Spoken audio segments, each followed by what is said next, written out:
Assalamu alaikum wa rahmatullah. Approchez-vous, Inch'Allah.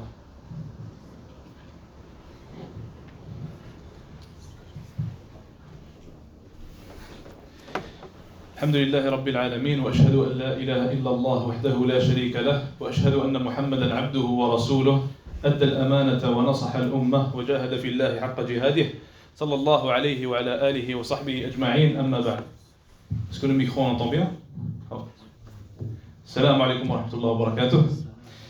Donc aujourd'hui, Inch'Allah Ta'ala, nous allons parler de l'importance du Coran, l'importance du livre d'Allah Subhanahu wa Ta'ala, et on demande à Allah Subhanahu wa Ta'ala de nous faciliter et de nous donner le succès dans cette halaqa et de faire en sorte qu'elle nous bénéficie, Inch'Allah Ta'ala.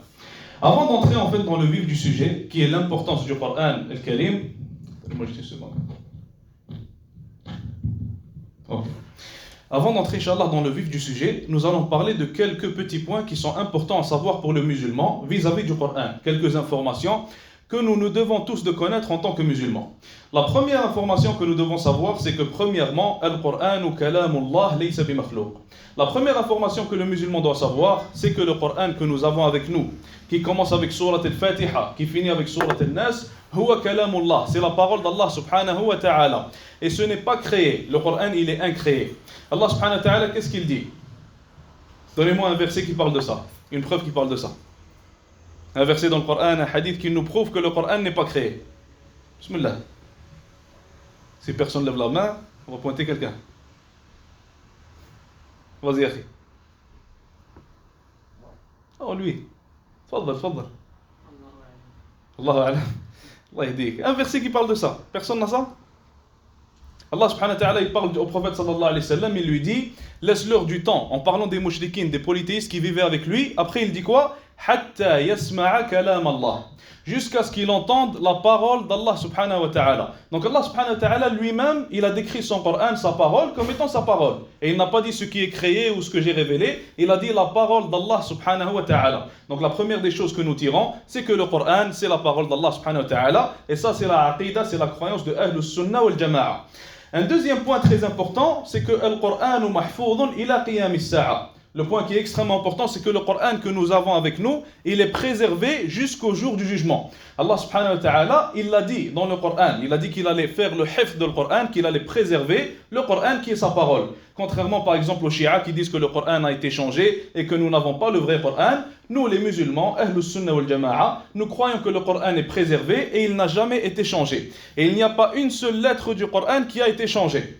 Et pourquoi je vous parle de ces points-là? C'est parce que nous, vu que nous vivons ici, nous vivons au Canada, on vit dans l'Occident, des fois on va entendre certaines shubuhat, certaines choses que vont dire les chrétiens par exemple ou les athées, pour essayer de faire croire aux musulmans et aux gens qui ne connaissent pas très bien leur religion que le Coran a été changé ou qu'il ne peut pas être préservé, etc., etc. L'une des choses qu'ils disent par exemple à propos de ce sujet-là, ils disent qu'il y a un hadith de Aïcha radiyallahu anha où elle dit qu'un animal avait mangé un bout du Coran. Un bout du Coran qui en fait, il y avait des versets qui étaient écrits dans ce Coran-là et qu'on a perdu ces versets-là. Donc comment est-ce qu'on répond à ça, nous en tant que musulmans? Imagine-toi, tu es à l'école, quelqu'un vient te voir et te dit j'ai vu dans une vidéo, toi tu dis le Coran il est préservé, mais il y a un athar, il y a un hadith qui dit ça. Donc ton Coran n'est pas préservé. Qu'est-ce que tu lui dis? Nusikhat? Là.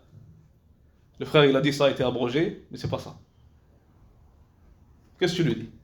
L'authenticité du hadith. Est-ce qu'il est authentique? Non. Tout simplement. Ça finit là. Le hadith il n'est pas authentique. Là où ça dit, en fait, le athar de Aïcha radiyallahu anha, où elle dit qu'il y avait un animal qui a mangé ce bout-là du Coran, ce n'est même pas authentique. Donc il te ramène une chose qui n'est pas authentique, mais si toi tu ne le sais pas, tu pourrais le croire.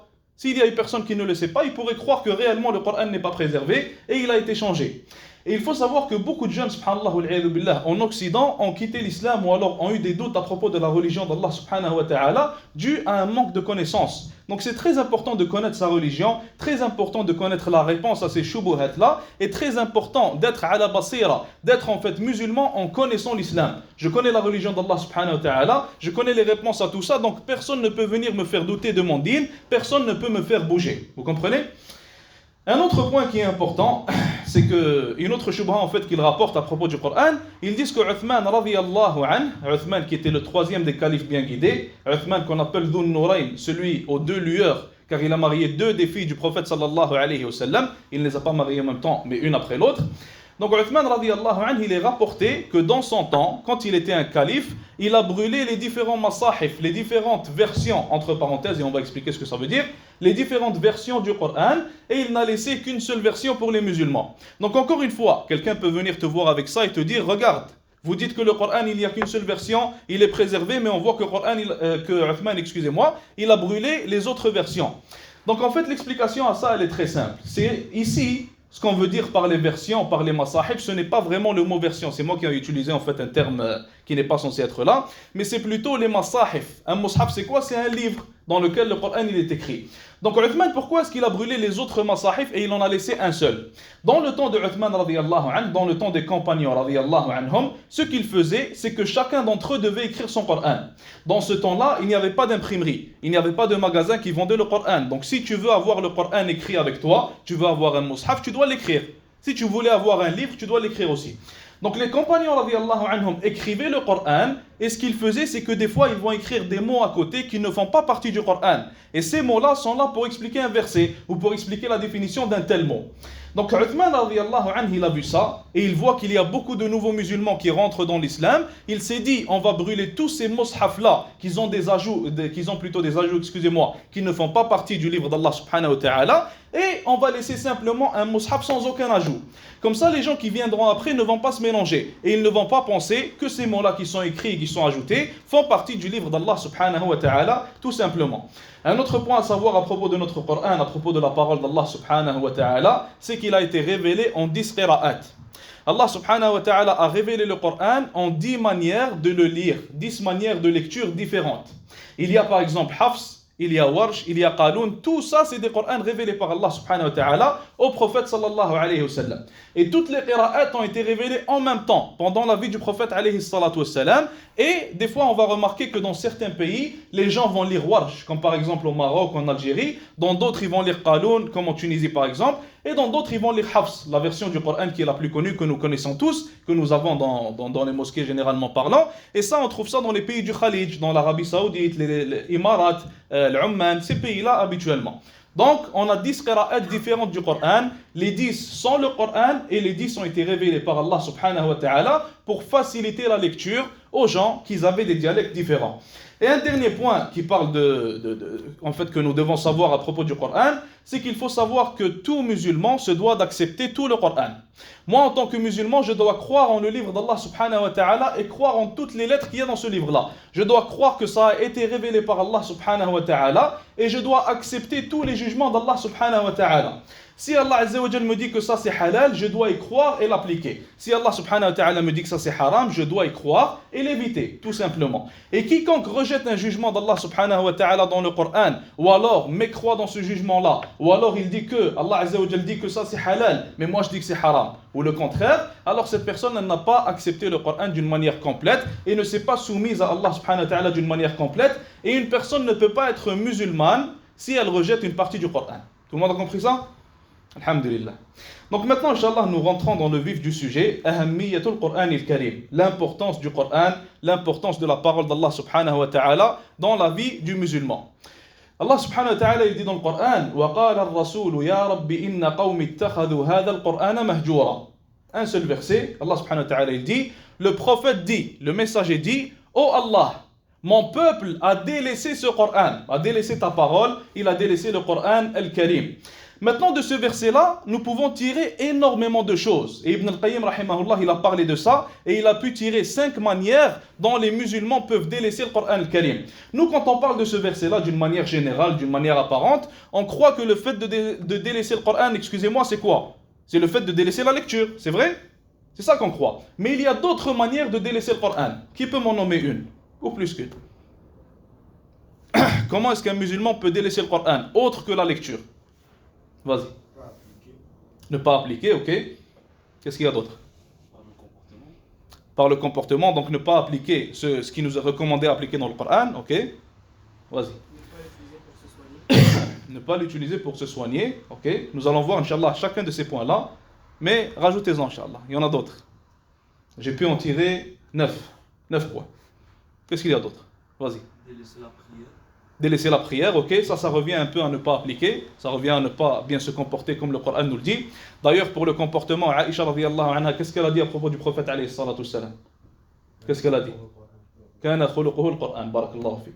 Les tabi'in, ceux qui sont venus après les compagnons radiyallahu anhum, sont allés voir Aïcha.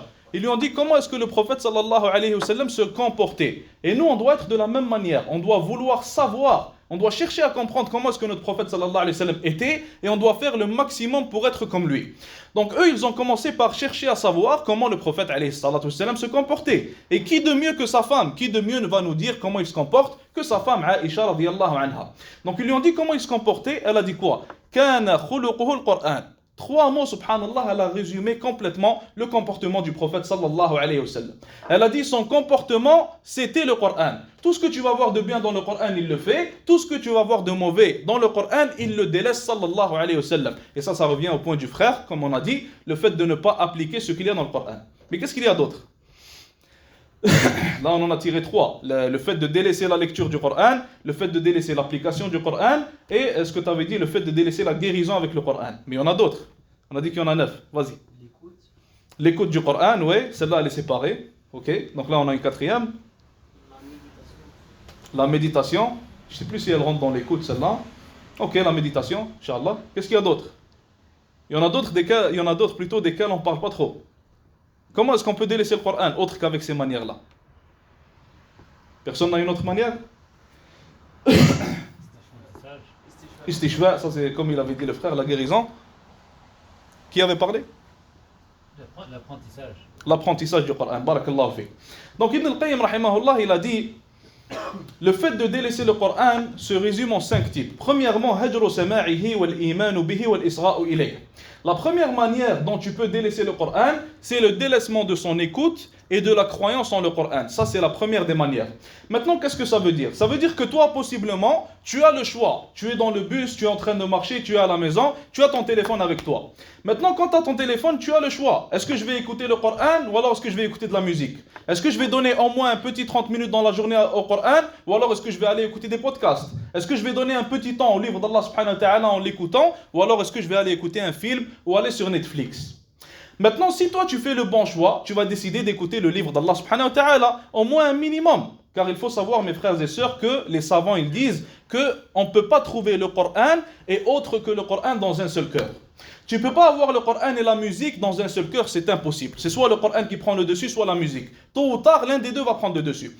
Tu ne peux pas trouver l'amour du livre d'Allah subhanahu wa ta'ala dans ton cœur et l'amour des films ou l'amour d'écoute d'autres choses dans ton cœur. C'est impossible. C'est soit tu aimes le livre d'Allah subhanahu wa ta'ala plus que tout, ou alors tu aimes l'autre chose, wal'iyadu billah, plus que le livre d'Allah subhanahu wa ta'ala. Donc, le musulman devrait essayer de donner un minimum de temps à l'écoute du Coran. Tu t'assois, tu mets tes écouteurs, tu écoutes le livre d'Allah subhanahu wa ta'ala, tu mets à la télé le Coran pendant que tu fais quelque chose, tu essayes de le mémoriser, tu essayes de mémoriser en écoutant aussi, tu répètes la même surah pour la mémoriser. Il y a beaucoup de manières. Donc la première des manières desquelles on parle ici, le fait de ne pas écouter le livre d'Allah Azza wa Jal et de ne pas y croire, de ne pas avoir croyance, comme on a dit, en tous les versets du Coran. Il passe au deuxième point, rahimahullah, Ibn al-Qayyim, et il dit, le deuxième point c'est quoi? Hajru al-amali bihi wal-wuqufu 'inda halalihi wa haramih. Le deuxième point c'est le fait de délaisser les actions qui sont reliées en fait avec le halal et le haram. Maintenant, moi en tant que musulman, comment devrais-je me comporter? Si Allah subhanahu wa ta'ala il dit wala taqrabu zina, et ne vous approchez pas de zina, ne vous approchez point de la fornication. Qu'est-ce que moi je fais? Je m'éloigne premièrement de la fornication, je sais que c'est haram et je le délaisse. J'essaie pas de m'en approcher et je ferme toutes les portes menant vers cela. Pourquoi? Car Allah subhanahu wa ta'ala m'a dit ainsi. Le micro il marche plus, je pense. On va changer de micro.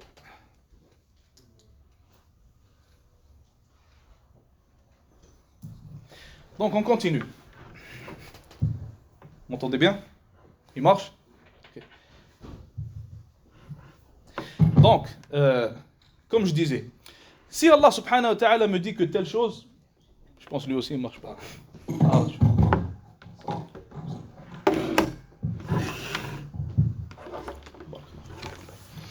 Donc, ce qu'on disait, c'est que nous, en tant que musulmans, nous devons adapter nos actions avec le Coran. Si Allah subhanahu wa ta'ala il me dit que ça c'est à faire, c'est obligatoire, je dois le faire. Allah subhanahu wa ta'ala il nous dit quoi? Wa aqimus salat. et établissez la prière. Qu'est-ce que ça veut dire établissez la prière? Est-ce que c'est le fait de prier simplement? Non. Établir la prière, ça veut dire tu fais tes 5 prières. Tu les fais à l'heure et tu les fais de la meilleure manière possible. Tu t'efforces pour améliorer ta prière. Tu t'efforces pour améliorer ton rendez-vous, tes rendez-vous que tu as quotidiennement, tes 5 rendez-vous avec Allah subhanahu wa ta'ala. Tu t'efforces d'être la meilleure personne possible pendant ces 5 moments que tu as à chaque jour avec Allah subhanahu wa ta'ala. Quand Allah azza wa jalla dit que le khamr c'est haram, qu'est-ce que moi je dois faire? Je dois délaisser le khamr. Je dois dire aux gens que c'est haram. Je dois dire aux gens qu'il faut le délaisser. Et je ne dois pas m'en approcher, encore une fois. Tout ce qu'Allah azza wa jalla décrit comme étant haram, je le délaisse en tant que musulman. Tout ce qu'Allah... La ilaha illallah. Même chose. Ah. Bon, là, c'est bon. Donc, Inch'Allah, ça ne va pas couper une 4e fois. Donc, comme on a dit, j'étais rendu où? La ilaha illallah. Donc, tout ce qu'Allah Azza wa Jal dit étant haram, je dois le délaisser en tant que musulman. Tout ce qu'Allah subhanahu wa ta'ala dit comme étant obligatoire, je dois le faire. Tout ce qu'Allah Azza wa Jal dit comme étant une sunna du prophète alayhi salatu salam, je dois essayer de faire le maximum pour le faire encore une fois. Abu Bakr radiyallahu anhu, qu'est-ce qu'il disait? Il disait, j'ai peur de délaisser ne serait-ce qu'une seule sunna du prophète sallallahu alayhi wa sallam par peur de dévier de la religion. Une seule sunna, imaginez. Combien est-ce qu'on délaisse de sunna, juste par jour? Par jour, on en délaisse plus que 20, peut-être, wallahu alam. Donc imaginez, subhanallah, dans notre vie, combien de sunnah du prophète sallallahu alayhi wa sallam, on en délaisse. Umar radiyallahu anhu, il a dit la même chose. Il a dit, j'ai fait toutes les sunnahs du prophète sallallahu alayhi wa sallam, toutes, sans exception, sauf une seule. Il a dit, car je n'ai pas pu la faire, radiyallahu anhu arda. Donc moi, en tant que musulman, je dois adapter mon comportement, adapter ma vie et adapter mes actions quotidiennes et mes actions dans toute ma vie en accord avec le Coran, avec la parole d'Allah subhanahu wa ta'ala. Donc il continue, il nous donne un 3e point, une 3e manière dont il est possible de délaisser le Coran, qu'Allah nous préserve. Il dit le fait de délaisser le jugement avec le Coran et le fait de délaisser le retour au jugement d'Allah subhanahu wa ta'ala. Donc qu'est-ce qu'on veut dire par là?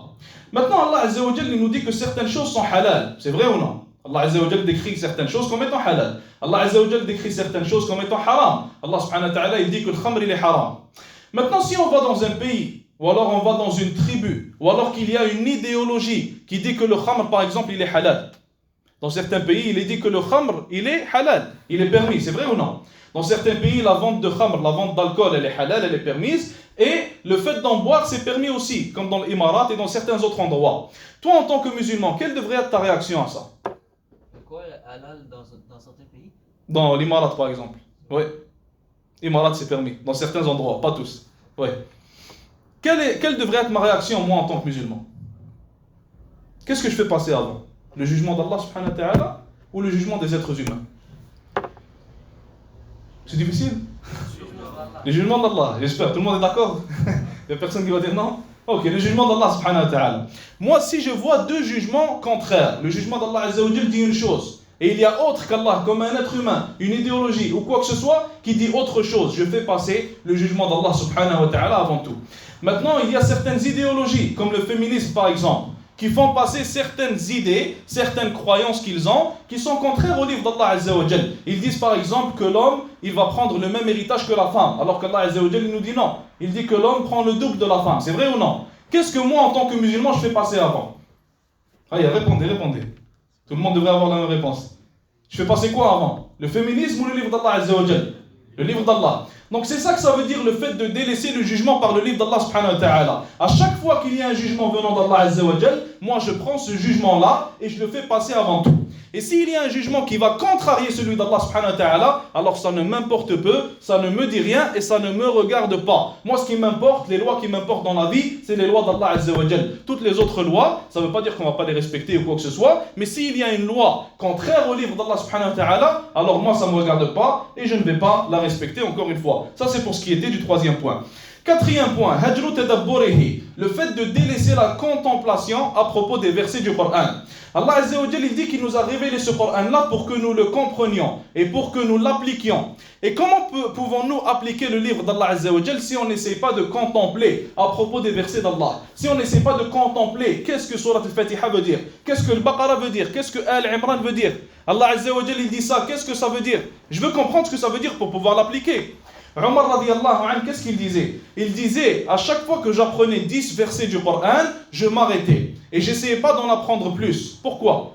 Il disait, j'apprenais pas plus que 10 versets avant d'avoir appliqué les 10 versets que je viens d'apprendre. Donc Omar, à chaque fois qu'il apprenait 10 versets du livre d'Allah subhanahu wa ta'ala, il s'efforçait à les comprendre premièrement, en contemplant le livre d'Allah, et à les appliquer deuxièmement. Et pour passer aux 10 suivants, il commençait plutôt par appliquer les 10 versets qu'il vient de faire, qu'il vient d'apprendre. Son fils Abdullah ibn Omar disait la même chose. Et d'ailleurs, il faut savoir que ça a pris à Omar, si je me rappelle bien, 12 ans pour pouvoir apprendre juste le Baqarah. Juste Surat al-Baqarah. Surat al-Baqarah, c'est combien de pages? 49 pages. Omar radiallahu anhu, le troisième meilleur homme après les prophètes, le deuxième meilleur homme après les prophètes radiallahu anhu et le troisième meilleur homme de cette umma, ça lui a pris 12 ans pour apprendre Surat al-Baqarah. Omar radiallahu anhu n'apprenait pas le prochain verset avant d'appliquer celui qui vient d'apprendre. Et c'est pour ça que ça lui a pris autant de temps. Et son fils la même chose. Et les compagnons radiallahu anhum habituellement, ça leur prenait beaucoup de temps pour apprendre car ils s'efforçaient à appliquer le Coran. Maintenant, si je vous donne un exemple, imaginez-vous que nous avons deux personnes. On a une personne qui mémorise le Coran à la perfection, mais n'applique rien. Et on a une personne qui mémorise quelques versets, quelques sourates du Coran, mais essaye d'appliquer au maximum le Coran et les lois d'Allah subhanahu wa ta'ala. Laquelle est meilleure?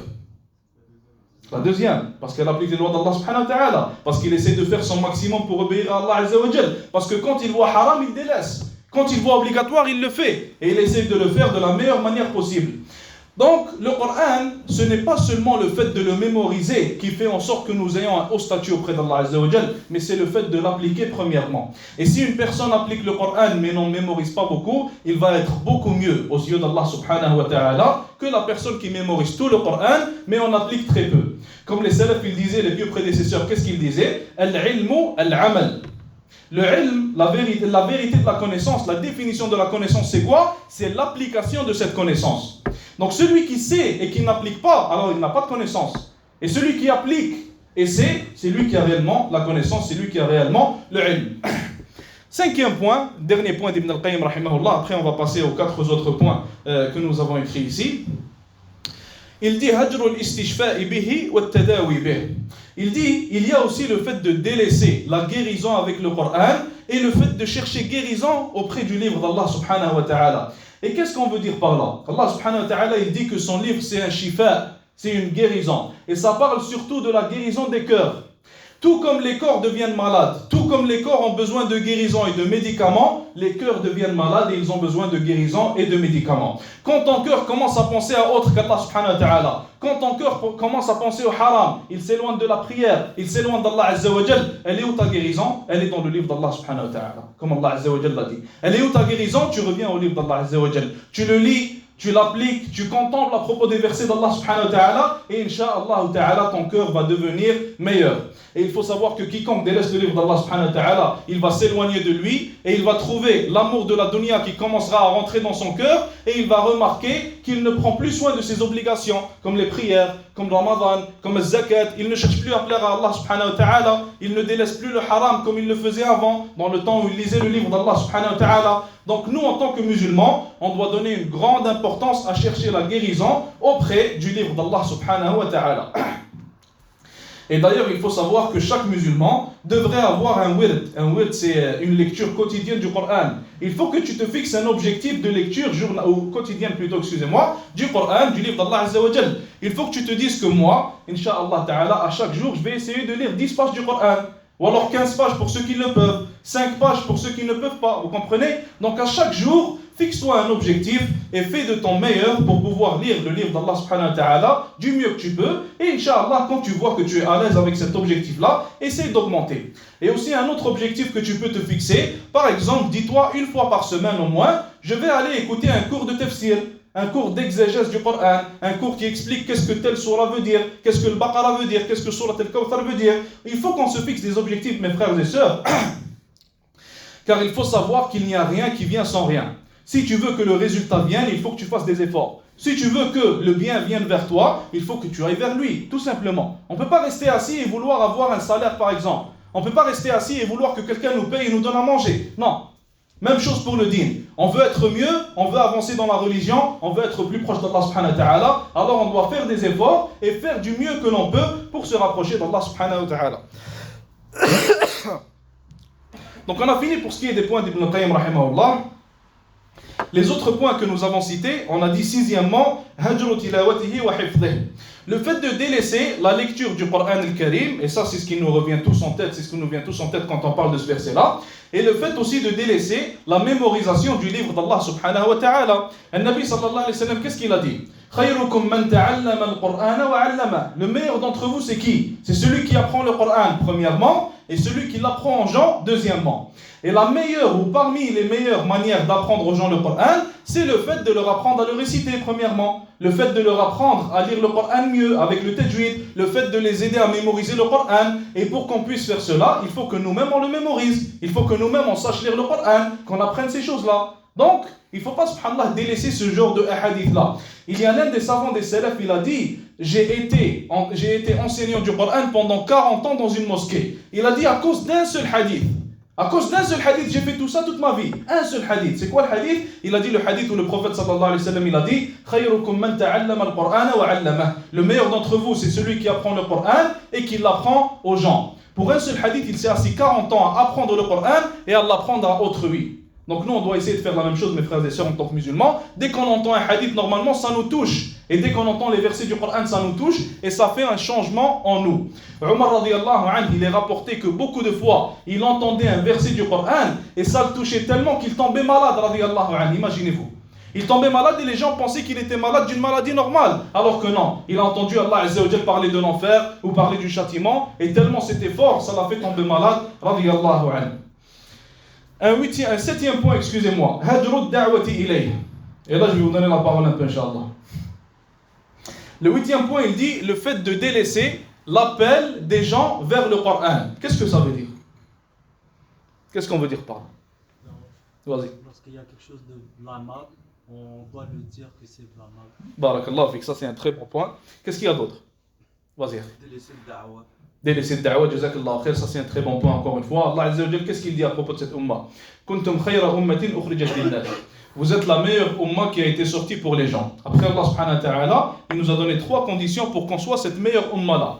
Il a dit ta'muruna bil ma'ruf, premièrement, vous ordonnez le bien. Deuxièmement, wa tanhauna 'anil munkar, et vous interdisez le blâmable. Wa tu'minuna billah. Troisièmement, et vous croyez en Allah subhanahu wa ta'ala. Donc le fait d'ordonner le bien, qu'est-ce que ça veut dire? Ça veut dire que si moi il y a quelqu'un dans ma famille qui ne prie pas, je dois essayer de lui parler de la prière. Si je connais un ami qui ne va pas à la mosquée, je dois essayer de lui parler de ça. Si je connais quelqu'un qui est loin du Coran, qui ne le récite pas, je dois essayer de l'appeler vers la récitation du Coran, vers le rapprochement du Coran, vers l'attachement avec le Coran, avec le livre d'Allah subhanahu wa ta'ala. Ça, c'est la da'wa vers le Coran, vers le livre d'Allah subhanahu wa ta'ala. Et l'une des choses que l'on peut délaisser quand on délaisse le Coran, c'est le délaissement de l'appel des gens vers le livre d'Allah subhanahu wa ta'ala. Si je vous demande maintenant la question, quel est le meilleur livre sur terre? C'est quoi? C'est le Coran. Si on sait que c'est le meilleur livre sur terre et qu'il y a des gens qui ne savent pas cela, pourquoi est-ce qu'on ne va pas leur apprendre ça? Pourquoi est-ce qu'on veut profiter de ce meilleur livre-là, nous tout seuls, et on les délaisse eux? Pourquoi est-ce qu'on est individualiste à propos de ce point-là? On devrait les aider, c'est vrai ou non? On devrait leur montrer cette chose qu'on a, ce beau cadeau que nous avons, c'est vrai ou non? Les compagnons, radiyallahu anhum, ils faisaient tout pour montrer ce livre-là aux gens. Ils le prenaient avec eux, ils le transportaient, ils le montraient aux gens, ils appelaient les gens vers le livre d'Allah Azza wa Jal. Pourquoi est-ce qu'on ne fait pas la même chose? Pourquoi est-ce qu'on délaisse cette da'wa-là? Donc nous, en tant que musulmans, surtout en tant que musulmans vivant en Occident, on a un objectif et on a un devoir, une obligation, une responsabilité, qui est d'appeler les gens vers le livre d'Allah subhanahu wa ta'ala et de les appeler vers l'islam. Et en les appelant vers l'islam, bien sûr, on leur montre le Coran, on leur montre la parole d'Allah Azza wa Jal et on les appelle vers cette parole-là. Huitièmement, un point très important aussi, le fait de délaisser la défense du Coran. Et ça, c'est un point extrêmement important. Des fois, on va trouver beaucoup de gens attaquer le Coran, insulter le Coran. Certains, ils brûlent et déchirent le Coran. Plein de choses similaires.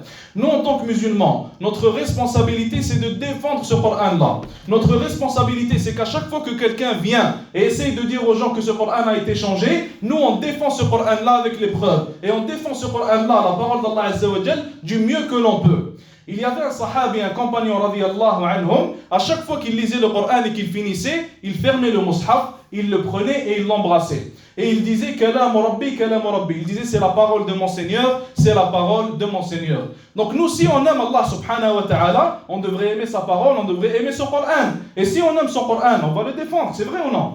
Moi, j'aime ma mère. Si quelqu'un fait quelque chose à ma mère, est-ce que je vais la défendre? Bien sûr, parce que je l'aime. Est-ce que quelqu'un ici ne défendrait pas sa mère? Il ne défendrait pas son père, son frère? Parce qu'il les aime, il a un amour envers ces personnes-là. De même avec le Coran. Si tu aimes réellement Allah subhanahu wa ta'ala plus que tout, alors tu vas le défendre et défendre sa parole subhanahu wa ta'ala. Neuvièmement et dernièrement, le fait de délaisser le favoritisme du Coran, si on peut dire ça comme ça. Le fait d'avoir un autre favori autre que le Coran dans son cœur. Et ça, on vient d'en parler. Comme on a dit, les savants disent qu'on ne peut pas avoir deux favoris dans le cœur. C'est soit la parole d'Allah subhanahu wa ta'ala, soit le Coran, soit la musique. Soit la parole d'Allah subhanahu wa ta'ala, soit la poétrie. Soit la parole d'Allah subhanahu wa ta'ala, soit les films. C'est un des deux. Soit la parole d'Allah subhanahu wa ta'ala, soit les réseaux sociaux. Moi, en tant que musulman, dans mon cœur, quand Allah azza wa jal me regarde d'au-dessus de ses yeux, il devrait voir que dans mon cœur, la chose la plus aimée auprès de moi, c'est sa parole, c'est le Coran, c'est le Coran al-Karim. Et si Allah azza wa jal voit autre chose, je devrais avoir honte de cela et je devrais tout faire pour essayer de changer cela. Surtout avec la musique, subhanallah, surtout que ce soit en Occident ou même dans les pays musulmans, la plupart des gens aujourd'hui sont touchés par la musique, la plupart des gens sont touchés par ce danger-là, par ce microbe-là, si on peut l'appeler comme ça. Il faut savoir que la musique, si elle rentre dans ton cœur, comme on a dit, elle va faire sortir le Coran. Quand tu écoutes le Coran, tu sens de l'apaisement, tu te sens mieux, tu sens que tu as envie de faire plutôt, des bonnes choses. Quand tu écoutes la musique, tu sens le contraire. Tu te sens agité, tu veux commencer à imiter le gars qui est en train de rapper par exemple, tu veux commencer à faire les mêmes mauvaises choses que lui. Le musulman n'est pas comme ça. Le musulman c'est quelqu'un de serein, c'est quelqu'un qui est calme, c'est quelqu'un qui a les idées en place, les idées en tête. Et ça a même été prouvé, subhanallah, par les kuffars eux-mêmes, par les mushrikines eux-mêmes, et non pas seulement par les musulmans, que ceux qui écoutent la musique, ils se font impacter négativement. Et cet impact-là les pousse à faire des mauvaises choses. Maintenant, si on regarde la jeunesse aujourd'hui, la jeunesse musulmane, pourquoi est-ce qu'ils veulent tous être des gangsters? Pourquoi? Vous savez tous pourquoi. Le rap, barakallahu fik. Tout le monde sait pourquoi, on le sait tous, c'est pas un secret. Ils ont été touchés par le rap, donc ils veulent commencer à faire la même chose que les rappeurs. Alors que les rappeurs, c'est des menteurs. Ils le font pas, même eux, ils le font pas. Donc toi, tu viens, tu l'écoutes, ça te rentre à la tête, tu veux faire ce que lui ne fait pas, juste à cause de sa musique. Nous, subhanallah, on veut lire le Coran, on veut voir ce qu'Allah azza wa jal veut de nous, on veut écouter le Coran, comme ça on commence à faire ce qu'il y a dans le Coran, et on ne commence pas à faire ce que Enim a fait ou quelqu'un d'autre, vous comprenez? Nous, on s'en fout de ces gens-là, ils n'ont aucune valeur pour nous, et c'est le livre d'Allah subhanahu wa ta'ala qui a la plus haute valeur dans nos cœurs en tant que musulmans. Et avec ça, on finit pour aujourd'hui, Inch'Allah. Est-ce que quelqu'un a une question, un commentaire? Rien? Vas-y. Jazakallah khair. Vous avez bien mentionné à propos de la valeur du Coran, mais est-ce que un petit point sur comment valoriser le Coran, peut-être des techniques ou des choses comme ça? Comment valoriser le Coran? Genre le comment. Ok, comment valoriser le Coran? Peut-être des techniques personnelles. Toi tu m'envoies la question, moi je l'envoie. Comment valoriser le Coran? Par le comportement. Par le comportement, barakallahu fik, par l'application. En fait, le fait de valoriser le Coran, tout ce qu'on vient de dire, tous les points que nous avons cités, les manières dont un musulman peut délaisser le Coran, il faut simplement faire le contraire. Si tu veux valoriser le Coran, il faut que tu l'appliques, premièrement. Il faut que tu le lises et tu ne délaisses pas sa lecture. Il faut que tu juges avec le Coran, tu ne délaisses pas le jugement avec. Il faut que ce soit ton livre favori, tu comprends? Et bien sûr, ça commence par, comme on a dit, avec un effort. Premier effort que tu dois faire en tant que musulman, fixe-toi un nombre de pages à lire par jour. Ça, c'est extrêmement important. Fixe-toi un nombre de pages à lire par jour. Il y a un cheikh, subhanallah, hafidhahullah, il a dit, tu devrais te fixer un nombre de pages à lire par jour et tu ne dois jamais délaisser cette lecture-là, même si le ciel te tombe dessus. Il n'y a aucune raison qui te fait délaisser cette lecture-là. Et les frères, si on se demande maintenant combien de temps est-ce qu'on passe sur nos téléphones, on passe combien de temps par jour? À peu près. Le minimum, donnez-moi le minimum. Parce que le minimum, c'est déjà trop. 4 heures, 5 heures. Minimum 4 heures, 5 heures. On ne peut pas donner 20 minutes au Coran, 30 minutes. 15 minutes, allez, on va dire 15 minutes, lis vite, c'est pas grave, 15 minutes, au moins lis quelque chose. On ne peut pas donner 15 minutes.